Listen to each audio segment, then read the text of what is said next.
মহিলা হতভাগ হয়ে গেলেন যখন জানলেন তার পুত্রবধূ নিজের স্বামীর সঙ্গে বিশ্বাসঘাতকতা করেছে। তবে তিনি সঙ্গে সঙ্গে কিছুই বললেন না। পরের দিন ভোরে তিনি চুপি চুপি পুত্রবধূর ঘরে ঢুকে পড়লেন। তিনি লক্ষ্য করলেন পুত্রবধূ যে লুব্রিকেন্টটি প্রায়ই ব্যবহার করে সেটি তিনি বের করে তার জায়গায় ভরে দিলেন সুপার গ্লু। এরপর একটি গোপন ক্যামেরা ফুলদানির ভেতরে লুকিয়ে রাখলেন এবং এমন ভান করলেন যেন কিছুই জানেন না। তিনি পুত্রবধূকে বললেন যে তিনি কিছু দরকারি জিনিস কিনতে বাইরে যাচ্ছেন এবং হয়তো অনেক দেরি করে ফিরবেন। যেমনটি তিনি ভেবেছিলেন ঠিক তেমনই ঘটল। তার বেরিয়ে যাওয়া মাত্র পুত্রবধূ তার প্রেমিককে ঘরে ডেকে নিল। তারা জানত না এটি মহিলার সাজানো এক ফাঁদ। অল্প কিছু সময়ের মধ্যে দুজনেই বুঝতে পারল কিছু একটা গন্ডগোল হয়েছে। আতঙ্কে পুত্রবধূ তৎক্ষণাৎ মহিলাকে ফোন করে বলল যেন তিনি ঘরে না ফেরেন। মহিলা অবাক হওয়ার ভান করলেন। পুত্রবধূ মিথ্যে গল্প বানিয়ে বলল বাড়িতে কোনো চোর ঢুকে পড়েছে, কিন্তু মহিলা ক্যামেরার ফুটেজে সব কিছু নিজের চোখে দেখছিলেন। তিনি চিন্তার ভান করে ছেলেকেও জানালেন যে বাড়িতে কেউ ঢুকেছে। ছেলে রাগে ফেটে পড়ল।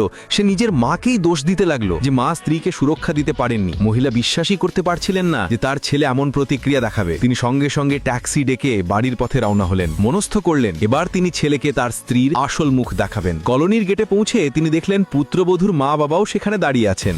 তারাও শুনেছেন মেয়ের বিপদ হয়েছে। পুত্রবধূর মা ক্ষুব্ধ হয়ে মহিলাকে ধমক দিয়ে বললেন আমার মেয়ের যদি কিছু হয় তার দায় আপনি দেবেন। ছেলেও মায়ের উপর ক্ষোভ ঝাড়ল, তুমি আমার স্ত্রীকে ঠিকমতো দেখোনি। সব অভিযোগের মুখে মহিলা কোনো জবাব দিলেন না, কারণ তিনি জানতেন সবটাই তার পরিকল্পনার অংশ। যখন সবাই অ্যাপার্টমেন্টের দরজায় পৌঁছালো তারা দেখলো দরজা ভেতর থেকে বন্ধ, কিছুতেই খোলা যাচ্ছে না। ছেলে এমনকি পুত্রবধূর বাবাও চেষ্টা করলেন, কিন্তু দরজা খুলল না। চিৎকার চেঁচামেচিতে আশেপাশের লোকজন জড়ো হয়ে গেল। ছেলের আগের চিৎকারে করে বলল তুমি চাবি আনোনি কেন? অন্যদিকে ঘরের ভিতর প্রেমিক প্রেমিকা শব্দ শুনে আতঙ্কিত হয়ে গেল। ঠিক তখনই এক প্রতিবেশী যে চোর ঢোকার খবর পেয়েছিল জোরে দরজা ভেঙে ভিতরে ঢুকে পড়ল। আর ভিতরে যা দেখা গেল তাতে সবাই স্তব্ধ হয়ে গেল।